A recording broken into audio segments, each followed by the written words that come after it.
y estamos estudiando la serie ¿A quién le pertenece la tierra de Israel?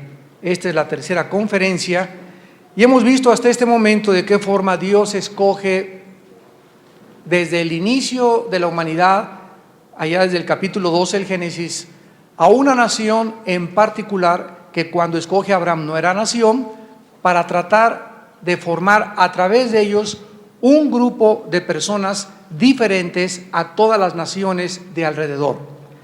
La razón por la cual Dios escoge a esta nación y la forma con el nombre de Israel. Y la palabra Israel significa los que luchan o el que lucha al lado de Dios. Entonces Dios escoge a este grupo para que luchen a su lado y para que Él pelee sus batallas, para traer a través de ellos al Mesías, para traer a través de ellos las Sagradas Escrituras, para que en ellos se cumpliesen las profecías bíblicas de todos los siglos y para que a través de ellos nosotros, los cristianos, la iglesia, aprendiésemos que las promesas que Dios les dio a los judíos y de las cuales hemos nosotros sido hechos participantes por causa de que ellos quebrantaron el pacto en el cual Dios les dijo que si ellos obedecían los bendeciría y que si lo abandonaban los rechazaría. Entonces cumplió su palabra y los rechazó. Pero este rechazo de Dios a Israel, ya lo vimos en Romanos 9, 10 y 11, no es un rechazo definitivo, final ni total, sino es un endurecimiento parcial. Es algo que está sucediendo mientras ha entrado al escenario otros actores que nosotros los cristianos nos llamamos la iglesia o el cuerpo de Jesucristo. Ahorita estamos nosotros en los últimos actos finales, pero de acuerdo a la Biblia, los judíos van a ser otra vez introducidos al escenario, porque de acuerdo a la Biblia, Dios no ha terminado con los judíos ni con la nación de Israel, como nosotros lo podemos seguir contemplando con nuestros ojos. Con cada día son más presionados, más desalojados, más perseguidos, más mal comprendidos, hasta que llegue el momento en que los van a arrinconar a un punto donde se va a desatar lo que la Biblia le llama la guerra del Armagedón o la tercera guerra mundial. En el libro de Oseas capítulo 5, Dios nos muestra que la opresión que los judíos comenzaron a experimentar desde que fueron llevados cautivos a Siria primeramente y después a Babilonia, tiene un objeto. Lo mismo que la opresión que tú estás sintiendo ahora y las presiones que todos nosotros tenemos como iglesia, porque recuerden que todo lo que le sucedió a ellos no solamente es historia para que la leas, pues como Benito Juárez, Napoleón Bonaparte, Alejandro el Magno, sino que la historia del Antiguo Testamento es para nuestra enseñanza, para que las cosas que ellos atravesaron, las cosas que ellos vivieron y la forma como Dios trató con ellos, nos enseña a nosotros y nos revela a nosotros el carácter de Dios, para que sepamos cómo es ese Dios, cómo trata Dios con sus hijos, cómo trata Dios con las naciones, cómo trata Dios con el pecado. Entonces, toda esta opresión que comenzaron los judíos a experimentar y que la siguen experimentando, tenía un objetivo divino. Así como en el libro de Hebreos 12, el Nuevo Testamento nos dice, parece que ninguna disciplina al presente parece ser causa de gozo, sino de tristeza, pero después produce un fruto apacible de justicia en los que en ella han sido ejercitados. Porque Dios al que ama disciplina y azota al que recibe por hijo. Entonces lo mismo que ellos experimentaron, Dios lo usa con nosotros. Dios disciplina a sus hijos. Si afuera de mi casa el muchacho de enfrente rompe el vidrio de la casa de junto, ¿verdad? Pues que lo paguen sus papás, no es mi hijo. Pero si mi hijo rompe el vidrio de una casa, yo soy responsable y yo tengo que disciplinar a mi hijo. Entonces Dios no disciplina a los que no son sus hijos, Dios disciplina a los que son sus hijos. Porque si alguno se dice cristiano y no ha atravesado la disciplina de Dios, es bastardo y no hijo. Entonces es una promesa que Dios nos da. Pero aquí en Oseas 5, versículo 12 en adelante, se nos muestra que la disciplina o la opresión de Dios en su trato con Israel y con nosotros es gradual. hasta que llega al punto culminante donde tiene que cumplir su objetivo. Miren, por ejemplo, dice el versículo 12, seré como polilla a Efraín y como carcoma a la casa de Judá. Después dice en el versículo 14, seré como león a Efraín y como cachorro de león a la casa de Judá. O sea, las polillas, nosotros sabemos, ¿verdad? Son minúsculos animalitos que se meten principalmente en la madera, y tú puedes ver el mueble de tu casa, como este mueble que tengo enfrente de mí, y aparentemente por afuera no tiene ningún problema, todo está bien. Pero si le haces así o lo empujas, se desquebraja inmediatamente. Son termitas que se meten y que acaban, se comen toditita la madera por dentro hasta que dejan hueco totalmente todo. Entonces Dios trabaja con nosotros de la misma manera que las polillas trabajan la madera. Ahora ya podemos darnos cuenta cómo es Dios. Dios comienza a trabajar con nosotros interiormente.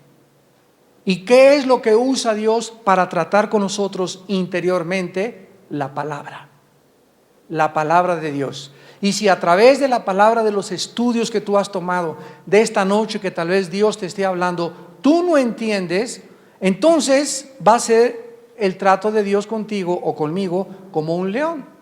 ¿Y cómo es un león? ¿Verdad? Un león ruge, y cuando oyes el rugido te paraliza, te congela, te llenas de temor, porque el león está a punto de saltar y de morderte.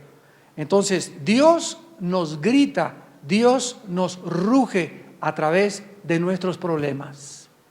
Ese accidente que tuviste, esa muerte de tu hijo, esa muerte de tu hija, puede ser el choque el accidente automovilístico, la casa que se te cayó, el carro que te robaron, los problemas que tuviste, tal vez son señales en las que tú tienes que distinguir que Dios te está rugiendo. Ya no te está hablando que quietamente, mijito, entiende, sino que te está gritando, por favor, Pancho, entiende que viene el juicio sobre tu vida.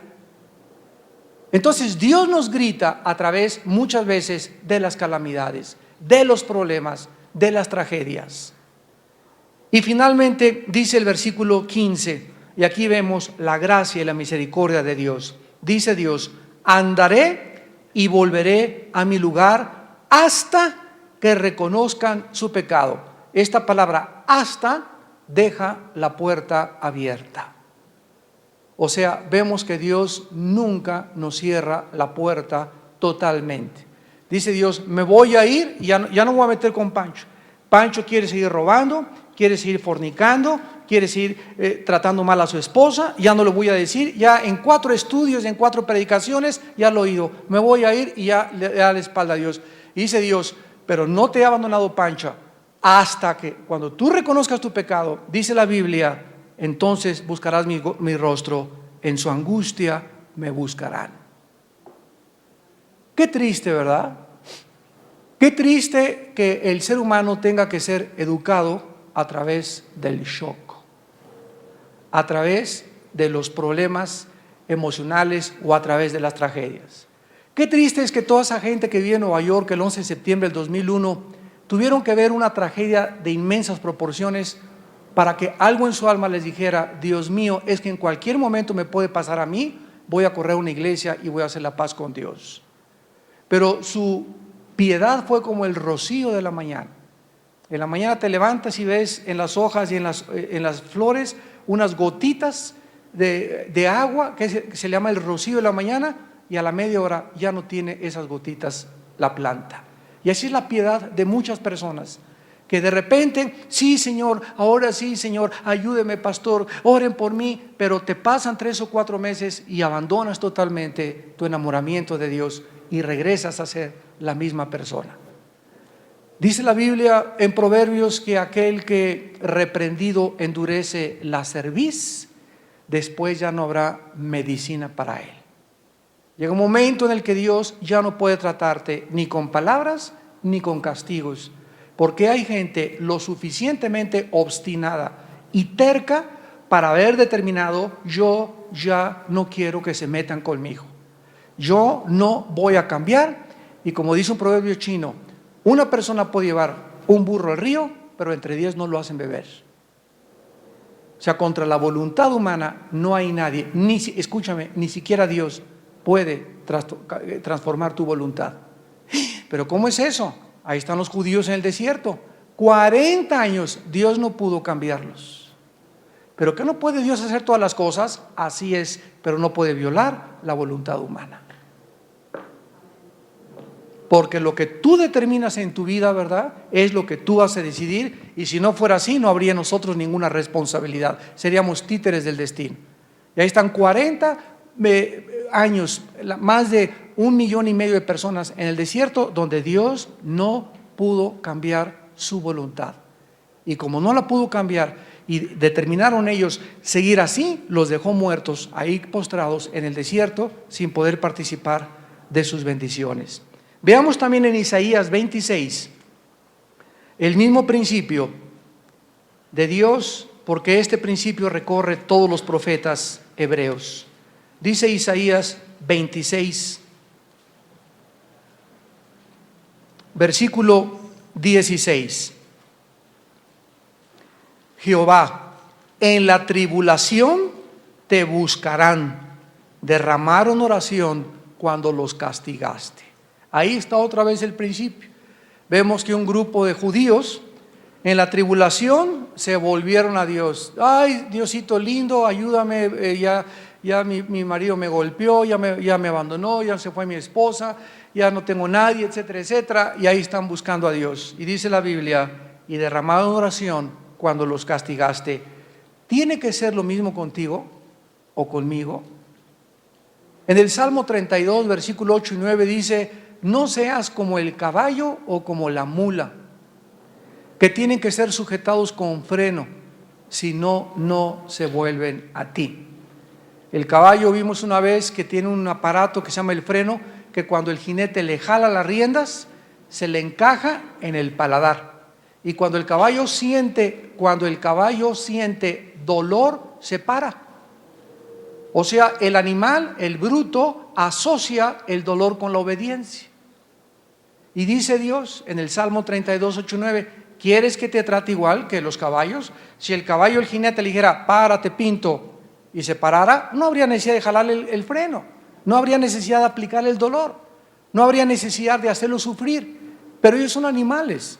Y esto nos enseña esta lección, que nosotros no somos animales, y Dios nos quiere tratar como hijos y no nos quiere tratar como animales.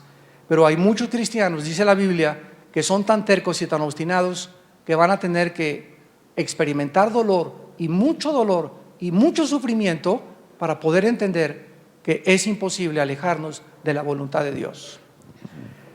Estas son pues algunas muestras de cómo el Señor quiso usar la opresión de las naciones de alrededor de Judea, Samaria, Galilea, lo que es ahora Israel, para que ellos pudieran volverse a Él. Ahora, al terminar el Antiguo Testamento, en el libro de Malaquías, vemos que de Malaquías hasta la venida de Juan el Bautista pasaron 400 años. O sea, Dios, lo que dice aquí en Oseas, lo que leímos en Oseas 5, se volvió a su lugar y los dejó a los judíos. Y durante 400 años, que se conocen como el período intertestamentario, no hubo ningún profeta. ¿Se imaginan ustedes que imaginen ustedes que nos pasaran un año sin iglesia, sin Biblia, sin oír cassettes, sin CDs, sin predicaciones y sin nada? Nos marchitaríamos, ¿verdad? Nos secaríamos, y no sería más que un indicio de un juicio muy grande de Dios. Porque cuando no hay palabra, no hay visión, y cuando no hay visión, el pueblo perece. Porque para que podamos tener dirección en la vida, necesitamos, gracias a Dios, venir 1, 2 veces, 3 veces a la semana a la palabra de Dios, y otra vez a reflexionar sobre los valores verdaderos, morales y eternos y espirituales de la Biblia. Entonces Dios durante 400 años no mandó a nadie. Y antes de que el Mesías pisara este mundo y naciera a través de una virgen llamada Miriam, que su nombre le pusieron María, pero el verdadero nombre de María era Miriam en el griego, antes de que el Mesías pudiera pisar la tierra, vino un hombre llamado Juan. Y este hombre llamado Juan, Dios lo entrenó durante casi 30 años. Durante 30 años Juan, desde que nació, dice la Biblia, fue apartado para Dios y tenía el voto de los nazareos y comía solamente langostas y miel y vivía como Elías con una piel de camello, un hombre burdo en el desierto, y lo único que tuvo en ministerio fueron 6 meses. Y en 6 meses le cortaron la cabeza. Y este hombre llamado Juan llega a predicarle a un mundo que durante 400 años no había escuchado la palabra de Dios. Pero lo más impactante de esto es que, a pesar de que por 400 años no hubo nadie que predicara la palabra de Dios, en los tiempos en que Juan nace y Cristo nace, tenemos a Ana la profetisa, al padre de ellos, de Juan el Bautista, que fue Elizabeth, y Zacarías, que era sacerdote, y que a pesar de eso, ellos pudieron autoalimentarse, retroalimentarse con las profecías y con los libros o los escritos del Antiguo Testamento. Entonces vemos que no hay ningún pretexto, ¿verdad? Si te vas a Monterrey y te vas a Veracruz, ya me enfrié, hermano, porque estoy en Veracruz y no estoy en Vida Nueva. Tú tienes que llegar el momento en darte cuenta que a lo mejor te puede pasar y a lo mejor ya no regresas aquí ni a ninguna otra iglesia. ¿Y qué vas a hacer? ¿Vas a necesitar siempre de pilmamas? ¿Vas a necesitar siempre que te agarren la botella y te la den en la boca? ¿No has aprendido ya a tomar la leche por ti mismo? Y cuando no estamos maduros en este sentido, es cuando comenzamos a padecer necesidades. Entonces llegamos y veamos en esta noche, que es el tema principal de esta noche, la condición de Israel cuando el Mesías apareció. Toda la cautividad, la opresión, la persecución que sufrieron los judíos de los antiguos imperios mundiales les hizo apreciar su necesidad de volver a recuperar su identidad nacional. También comenzaron a despertar en ellos los sueños de un futuro libertador. Recordaban las profecías de los profetas del campeón que vendría, un descendiente de David, y mientras observaban en la historia los judíos a conquistadores como Alejandro, los Césares, los Herodes, etcétera, etcétera, más y más anhelaban a ese héroe que ellos soñaban que algún día los vendría a libertar. Desgraciadamente se equivocaron y creyeron que la liberación que necesitaban era del yugo de Roma y no del yugo de sus pecados. Esperaban ardientemente un futuro héroe como conquistador y libertador que destruyera a sus enemigos y les devolviera la tierra prometida. Veamos algunas profecías como en Isaías 9, que ellos confundieron, para que entendamos también en parte por qué. Muchos rabinos judíos modernos aún siguen rechazando a Jesús como el Mesías. Y es más, la mayor parte del judaísmo en el mundo entero actual aún no cree en Jesucristo como el Mesías. Y veamos qué fue lo que sucedió. En Isaías 9, versículo 7, vamos a leer el versículo 6 para que veamos esta profecía que fue escrita 750 años antes de Cristo. Repito, Isaías fue escrito 750 años antes de Cristo. Y escribió así el profeta: un niño nos es nacido, Isaías 9:6, hijo nos es dado, y el principado sobre su hombro, y se llamará su nombre admirable, consejero, Dios fuerte, Padre eterno, príncipe de paz.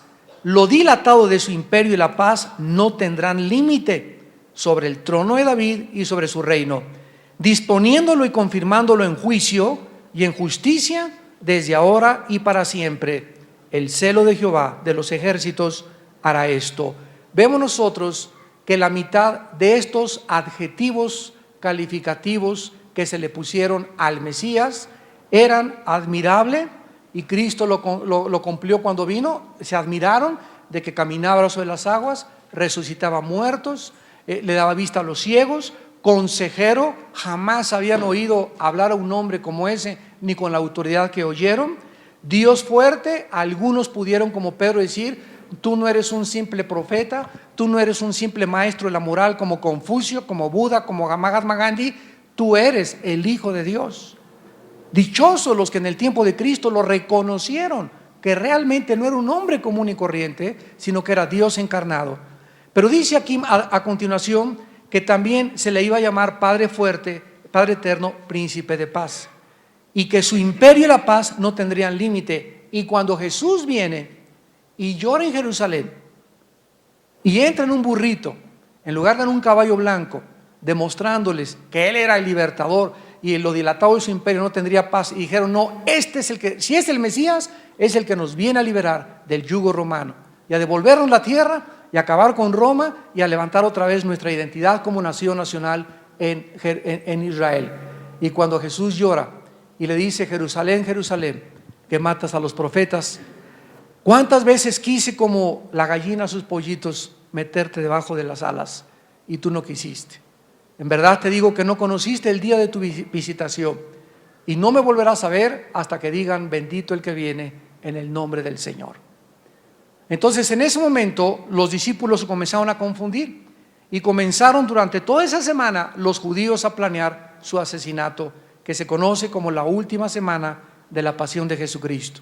Entonces ellos querían y esperaban a este libertador, a este héroe, a este conquistador, sin darse cuenta que la venida de ese héroe y de ese libertador como conquistador sería la segunda vez que Él regresara. Y la primera vez tenía que venir a una cruz y a pagar por el pecado. Primero era la cruz, después era la corona. Y así tiene que ser con nosotros. Si nosotros queremos reinar con Cristo, debemos antes de sufrir con Él. Veamos otra profecía en Miqueas. Miqueas capítulo 5, versículo 4, que está hablando también acerca, vamos a leer el versículo 2 también para tener el contexto. Miqueas 5, versículo 2 al versículo 5. Y antes de, les voy a dar un poquito de tiempo para que lo encuentren, Miqueas 5, quiero explicarles lo siguiente. En la Biblia existen profecías en la rama de la escatología, que es el tratado de las profecías bíblicas. Existen profecías que son y que se cumplen a corto plazo y a largo plazo, o sea, se pueden cumplir en el momento en que fue dicho y se cumplen también para la posteridad. Y en otras partes de las profecías encontramos, por ejemplo, como en Isaías, donde dice: y el espíritu de mí está sobre mí, del Señor reposa sobre mí, y vendré hasta proclamar el año agradable del Señor. Y cuando Cristo vino al mundo y abrió el libro de Lucas, lo vamos a ver ahorita, Lucas 4, el libro de Isaías, leyó esta porción de Isaías, pero se detuvo donde dice: a proclamar el año del Señor, porque la otra parte, en un versículo hay 2000 años de diferencia. En un solo versículo en la Biblia puede haber 2000 o 1000 años de diferencia. Y lo vamos a ver en esta porción de Miqueas 5, del 2 al 5. Vamos despacio. Vean la profecía: pero tú, Belén Efrata, pequeña para estar entre las familias de Judá, de ti me saldrá el que será Señor en Israel. ¿Saben ustedes, dentro de la ley de las probabilidades, más bien, la ley de las probabilidades, cuántos puntos le podríamos dar para que el Mesías se profetizara dónde iban a ser, en qué pueblo iban a ser, quién iba a ser su madre, cómo iba a vivir, en qué área iba a vivir, etcétera, etcétera? ¿Cuántas probabilidades existirían para que realmente se le pudiera atinar? Para que no fuera coincidencia ni accidente. De acuerdo a los más grandes matemáticos, es 10 a la 10ª potencia, que es casi, estamos hablando, ¿verdad?, de infinito. Entonces la Biblia nunca, cuando Buda nació, hay ningún libro en el Tripitaka, ni en los libros de Buda, ni cuando Mahoma nació, el fundador de los musulmanes, ni el Corán, en ningún libro sagrado de ninguna religión existen las profecías del fundador de esa religión tan exactas y tan perfectas como las profecías que se cumplieron en Jesucristo. Y esta evidencia nos demuestra, ¿verdad?, que verdaderamente ese hombre llamado Jesús era el Hijo de Dios, porque solo Dios puede conocer el futuro.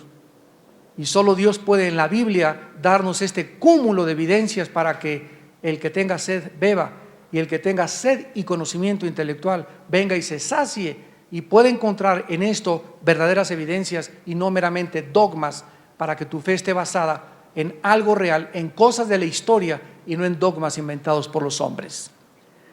Belén pues fue la aldea donde nació Jesús, y dice, y sus salidas son desde el principio, desde los días de la eternidad. O sea que cuando Jesús naciera, Él ya había salido al espacio, ya había entrado dentro de nuestra dimensión, y lo encontramos en el Antiguo Testamento como el capitán de los ejércitos de Dios, en Josué 5, como el ángel de Jehová.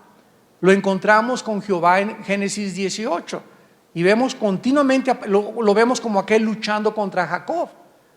Entonces no era Dios el Padre el que luchó con Jacob, no era Dios el Padre el que se le apareció a Josué y Josué se hincó y le rindió adoración, era el Hijo de Dios. Sus salidas ya eran desde la eternidad. Él cuando llega y se encarna en María y nace, les dice a los fariseos, yo antes que Abraham era. En Juan dice, en el principio era el verbo, en el principio, antes de que toda la creación existiera, Él ya existía, y Él era con Dios y Él estaba con Dios. Todas las cosas por Él fueron hechas, y nada de lo que ha sido hecho fue hecho sin Él. En Él estaba la vida, y la vida era la luz de los hombres, y las tinieblas no pueden prevalecer contra la luz. Entonces vemos que Jesucristo tenía ya una eternidad antes de nacer, pero dice el versículo 3, los dejará hasta el tiempo que dé a luz la que ha de dar a luz, y el resto de sus hermanos se volverá con los hijos de Israel. Ese hombre que se apareció en el Antiguo Testamento como Melquisedec también. Melquisedec era Jesucristo, príncipe de paz, rey de justicia. A ningún otro ser humano se le pueden atribuir estos títulos. Entonces dice la Biblia que Él los iba a dejar. Durante 30 años Jesús caminó aquí en el mundo y ya no se volvió a aparecer en ninguna parte de Israel. Ya no había apariciones por ningún lado. Él dejó totalmente a su pueblo y caminó entre nosotros. Y el resto de sus hermanos se volverá con los hijos de Israel. Hebreos capítulo 2 llama a Jesús nuestro hermano mayor.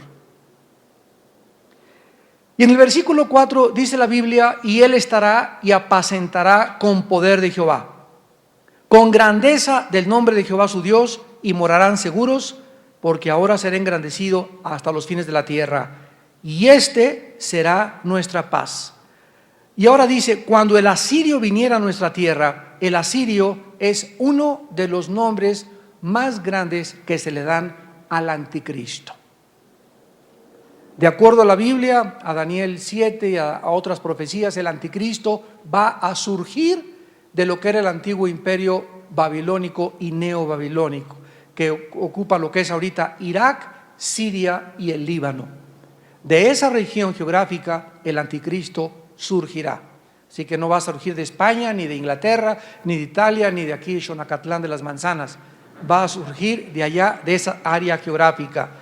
Y dice, cuando viniera el asirio a nuestra tierra y cuando hollare nuestros palacios, levantaremos contra él 7 pastores y 8 hombres. Devastará la tierra de Asiria, a espada con sus espadas la tierra de Nimrod, y nos librará del asirio. Vemos que se profetiza aquí el nacimiento de Cristo, las salidas de la eternidad, lo que Cristo iba a hacer, lo que nos iba a librar, y después hasta la segunda venida vendría el Cristo a librarnos del asirio, a librarlos del anticristo. Porque hasta que Jesucristo venga, según Tesalonicenses 2, Él con el resplandor de su venida matará al anticristo. Los judíos pues, y vamos a terminar en Lucas 1:67, los judíos comenzaron a alimentar esta esperanza, sus ánimos, sueños, visiones de supremacía sobre las demás naciones. Y todos estos sueños de su héroe, de su libertador, de su conquistador, se convirtieron en un dogma nacional. Pero cuando apareció el Mesías, fracasaron. Increíble.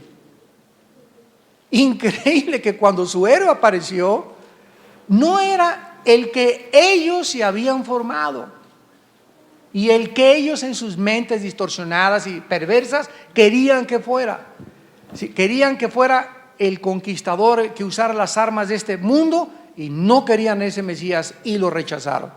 A lo suyo vino y los suyos no le recibieron. Entonces vemos que es increíble cómo ese pueblo que recibió tanta revelación, tantas profecías, no pudo O sea, las profecías estaban, como decimos en México, campechaneadas, ¿verdad? Estaban como encimadas, traslapadas una a otra, y no sabían que la Biblia hablaba del Mesías que vendría como conquistador. Pero también tenemos a Isaías 53, despreciado y desechado entre los hombres, varón de dolores, experimentado en quebranto, donde hablaba que el Mesías también iba a sufrir. Entonces ellos querían que primero fuera el conquistador y no sufrir, pero fue al revés. Dios puso primero al Mesías sufriente y nos los enviará por segunda vez como el león de la tribu de Judá. Cuando nace Juan el Bautista, se levanta Zacarías su padre, que quedó mudo por su incredulidad, recordamos Lucas 1 versículo 67 en adelante. Y en cuanto Zacarías recibe otra vez al Espíritu Santo para que él hable, Zacarías da esta profecía acerca de Juan el Bautista, de su hijo, de su niño, y acerca de Jesucristo. Miren ustedes lo que dice. Zacarías su padre fue lleno del Espíritu Santo y profetizó diciendo: bendito el Señor Dios de Israel, que ha visitado y redimido a su pueblo, nos levantó un poderoso Salvador en la casa de David su siervo. Esta profecía, les quiero decir, la repartieron por todos lados. Y si alguien era respetable y honorable y digno de credibilidad, era Zacarías. Entonces, imagínense que todos comenzaron a ver los judíos que ya llegó el Señor de Israel, ya nos visitó, ya el Salvador nos está entre nosotros. Como dice el versículo 70, como habló por boca de sus santos profetas que fueron desde el principio, salvación de nuestros enemigos y de la mano de todos los que nos aborrecieron, para hacer misericordia con nuestros padres y acordarse de su santo pacto.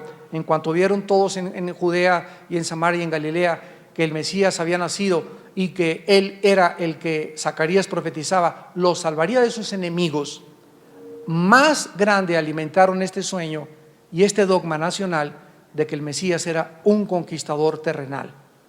Dice el versículo 73, del juramento que hizo Abraham nuestro padre, que nos había de conceder que, librados de nuestros enemigos, sin temor les serviríamos. Y Cristo efectivamente nos vino a librar de nuestros enemigos espirituales.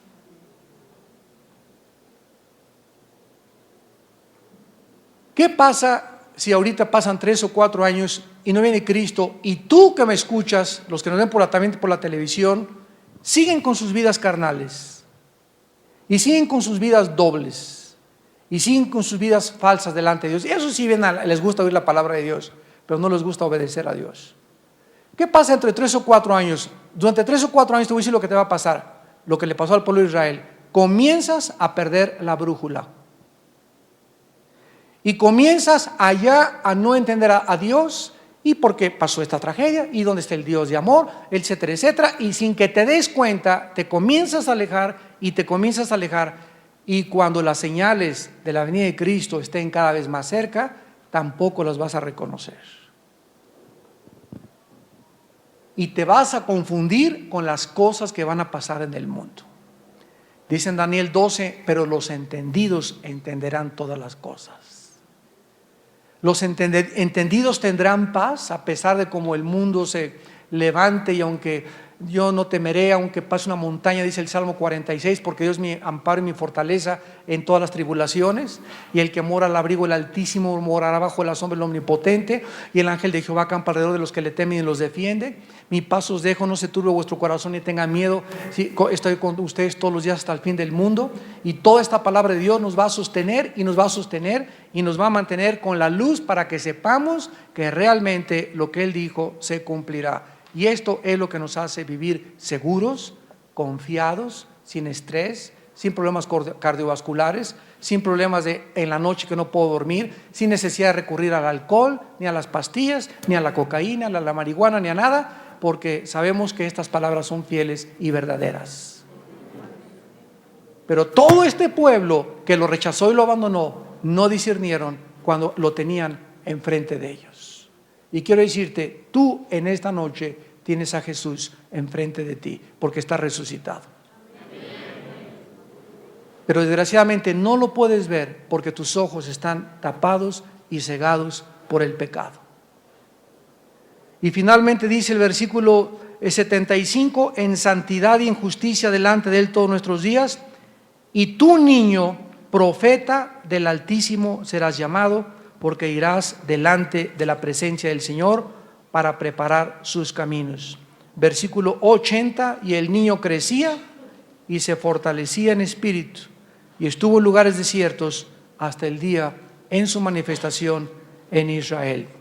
Cuando Jesús aparece, fracasaron los judíos porque no encontraron al militante, al conquistador, al libertador con que habían soñado. Este hombre no era el que tuvieron en mente, y es lo mismo con muchos cristianos. Es que yo creí que Jesús venía a sanarme, y yo creí que yo nunca iba a ser pobre con Jesús, y que yo siempre iba a ser feliz, feliz, feliz como la Cenicienta con Jesús.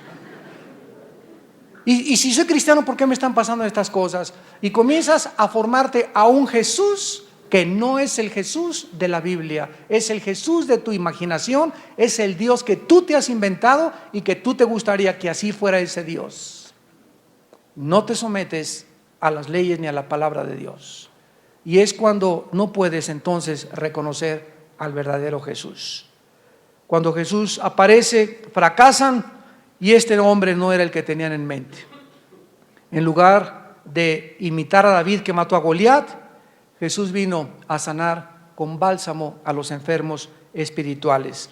En Lucas 4, cuando Jesús entra a la sinagoga, en el versículo 18, es lo primero que Jesucristo abre el rollo de Isaías. Así comienza su ministerio Jesucristo. Entrando a una sinagoga, le dan el rollo de Isaías y miren lo que él lee. El Espíritu del Señor está sobre mí, por cuanto me ha ungido para dar buenas nuevas a los pobres. La unción de Cristo, la llenura del Espíritu Santo que el Hijo de Dios recibe, tenía un propósito: venir al mundo a darnos buenas noticias. Pero aquí dice a un grupo de personas que él llama pobres, y no está hablando de los pobres económicamente, porque en Mateo 5 dice: bienaventurados los pobres en espíritu, porque ellos verán a Dios. ¿Quién es un pobre en espíritu? Una persona que reconoce que paupérrimamente está espiritualmente delante de Dios, los andrajos espirituales que tenemos delante de Dios, y no es una persona como los fariseos. Si supiera con quién se sentó a comer, huiría de los pecadores. Esa mujer es una prostituta. Los fariseos no eran pobres espiritualmente, se creían tan dignos, tan honorables, que por su religión deberían de ser aceptados, que Jesús no pudo comunicarse con ellos. Pero Él nos viene a dar buenas noticias a todos ustedes que se sienten dentro de su corazón como limosneros espirituales, como aquel que se acerca y le dice a Dios: Padre, yo no puedo ofrecerte nada, soy una prostituta, he robado, he secuestrado, me he drogado, he matado, enterré a mi abuelita en el jardín de mi casa, etcétera, etcétera. No importa lo que tú hayas dicho, vengo a que tengas misericordia de mi pecador. Ese es el pobre en espíritu. Y las buenas noticias son de que cuando tú reconoces que eres un pobre, que eres un limosnero espiritualmente, que no tienes nada que ofrecerle a Cristo y que Él hizo todo en la cruz del Calvario, Dios puede llenar tu vida con sus riquezas espirituales. Estas son las buenas noticias que el mundo necesita escuchar. A continuación dice: me ha enviado a sanar a los quebrantados de corazón. ¿Cuánta gente a nuestro alrededor, tus vecinos, amigos, hijos, hijas, tíos, primos, la secretaria, tus empleados, están quebrantados de corazón? No levante la mano. ¿Cuántos han sufrido desilusiones amorosas? ¿A cuántos se les fue la paloma? ¿A cuántos se les fue el gavilán? ¿A cuántos han sido traicionados? ¿Cuántos han sido violados, violadas? ¿Cuántos hemos sido desilusionados de nuestros padres, de nuestras amistades, hermanos en Cristo, del gobierno, etcétera, etcétera? Hay un quebrantamiento enorme en el alma humana. Pero tú tienes dos caminos: uno, amargarte y seguir así toda tu vida, con coraje por lo que te pasó; o dos, aceptar el bálsamo y la sangre de Jesucristo en tu vida. No tienes más que dos caminos, amigo, amiga que me escuchas, cristiano y cristiano. O te quedas así, amargado y rencor: ay, pues me hicieron, y pues si te hicieron, pues, pero ahí te vas a quedar toda la vida: me hicieron y me hicieron y me hicieron. y que mi papá me violó, y mi mamá le decían la loca de Santa Julia, y mis abuelitos esto, y mis amigos, y mi pastor me falló, y mis amigos, y así el mundo está caminando desilusionado, y así llegas a los 50, a los 60 años de edad, cargando todo eso del pasado, esa amargura, ese rencor, esa falta de perdón, jalándolo durante toda tu vida, y la cara cada vez se te hace más de momia de Guanajuato. A pregonar libertad a los cautivos, todos estamos cautivos del pecado, vista a los ciegos, no podemos ver más allá de nuestras narices, no podemos ver las realidades espirituales, a poner en libertad a los oprimidos y a predicar el año agradable del Señor. Todas estas cosas hizo Cristo y entonces los desconcertó, los confundió. En lugar de promover un levantamiento contra Roma, parecía que estaba del lado de Roma, porque estaba predicando que pagaran impuestos. En lugar de que él realmente respetara el sábado, profanó el sábado al realizar obras de misericordia en el día más santo y más sagrado del judaísmo. Y para que fuera el colmo, perdonó pecados a los borrachos, parranderos y jugadores. Y eso fue el colmo ya para los fariseos, sobre la pura base de la fe y el arrepentimiento, sin ninguna obra, sin que se fueran a la villa de ida y vuelta, sin que tuvieran que acostarse en una cama de piedra, sin que se amarraran con opales la barriga. Solamente les dijo: arrepiéntanse y tengan fe y sus pecados serán perdonados. Y reconociendo que el Padre es uno, él dijo en Juan 10:30: el Padre y yo somos uno. Porque eso fue lo que desconcertó más a los judíos. En Deuteronomio 6 dice la Biblia: Shema, en el hebreo Israel, Adonai Elohim, Adonai Echad, que significa: oye Israel, el Señor tu Dios uno es, el Señor es uno. Y muchos judíos todavía actualmente siguen combatiéndonos a los cristianos, diciéndonos: ustedes son politeístas porque tienen al Padre, al Hijo y al Espíritu Santo, tres dioses, porque no entienden. Jesús ni siquiera dijo eso. Jesús dijo: yo y el Padre somos uno. Y así como en el Antiguo Testamento dice la Biblia: en el principio Dios creó los cielos y la tierra, la palabra Dios es Elohim, que significa pluralidad. Jesús dijo: hagamos al hombre a nuestra imagen y semejanza. Señores amigos judíos, hagamos. ¿En qué término está hablando? En plural. Cuando él bajó en Babel, en Génesis 11 dice: descendamos para ver lo que el hombre está haciendo. Entonces nos damos cuenta, ¿verdad?, que el que quiera decir: yo quiero entender la Trinidad, yo ya no abrazaría el cristianismo, como les dije una vez. ¿Por qué? Porque si yo entendiera los misterios de Dios, ya no tengo a un Dios a quien puedo yo realmente buscar. Porque si realmente Dios es Dios, Él tiene que ir mucho más allá de mi propia lógica elemental. Así que es una soberbia el tratar de decir: es que yo tengo que entender la Trinidad, yo tengo que entender ese misterio, Dios hombre y Dios al mismo tiempo, y Cristo en la cruz, ¿cómo puede morir si Él es Dios? Todas estas cosas que trascienden nuestra capacidad de pensar, Dios nos las va a revelar algún día. Pero si no hubiera estas cosas, vuelvo a repetir, sería muy fácil de comprender todas las cosas. Y finalmente nos damos cuenta que por estas y otras razones fue rechazado Jesucristo.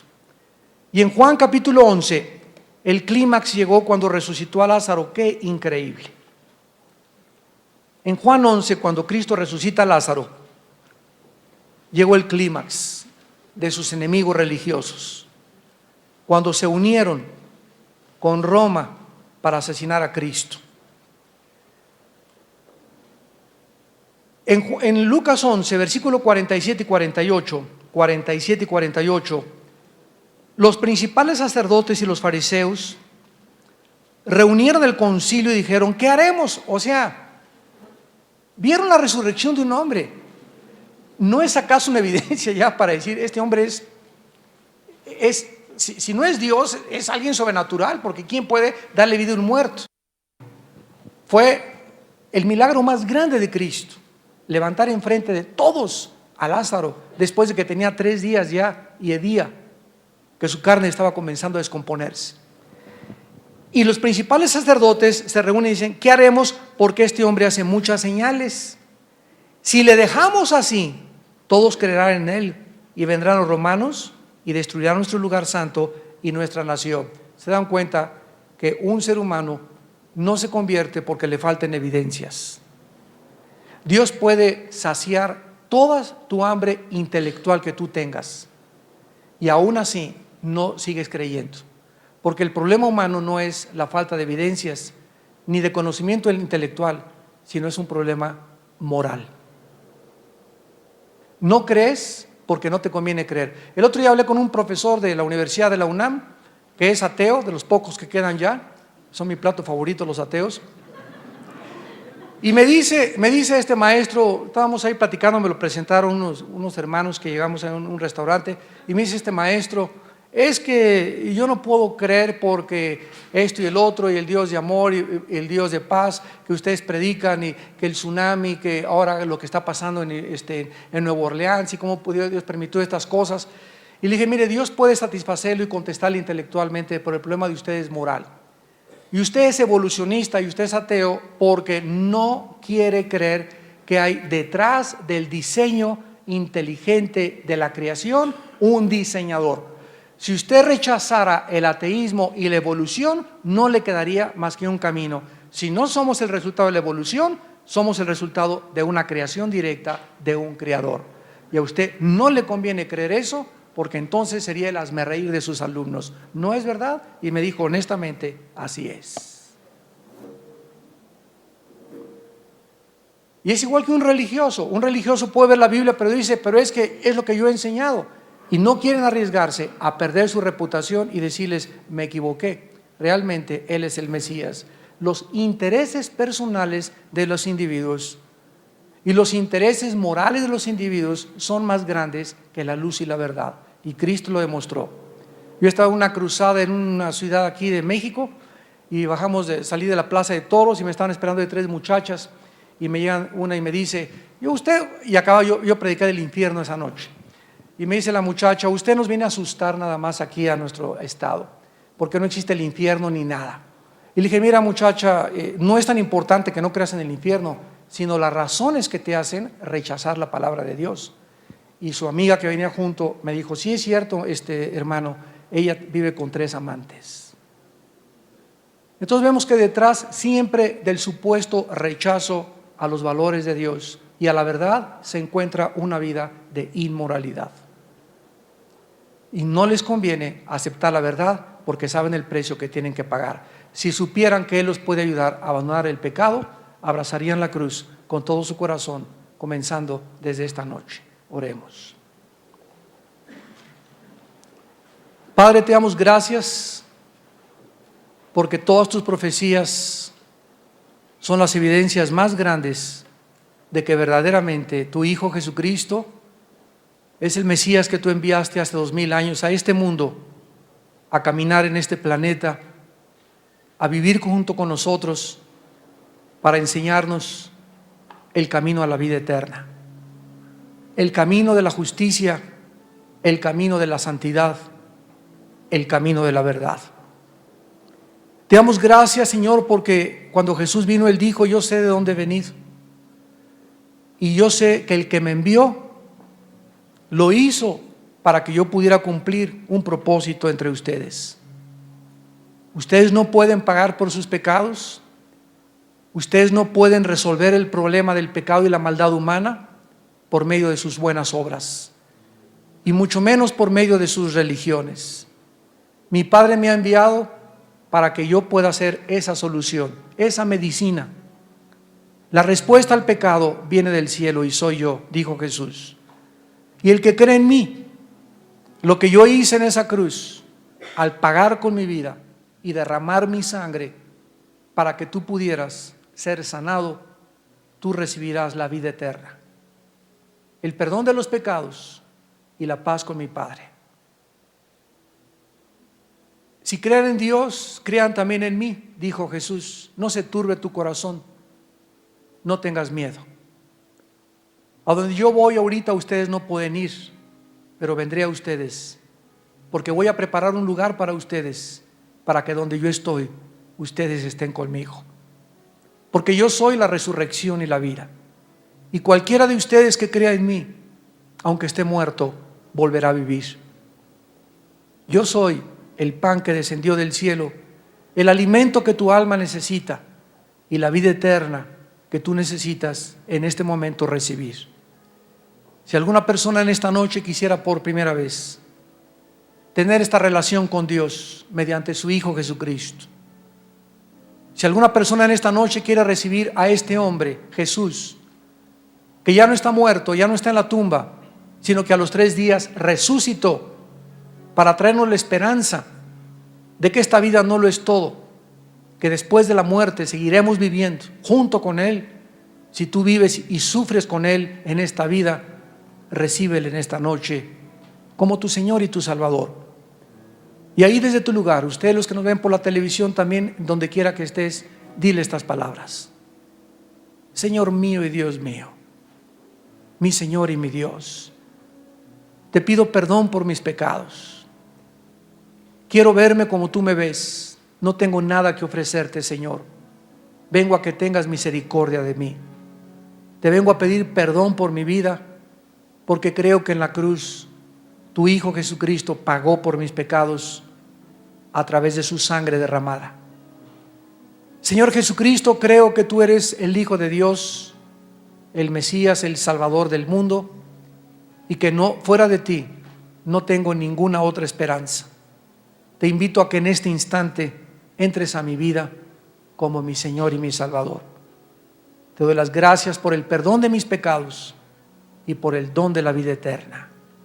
En el nombre de Jesús, amén.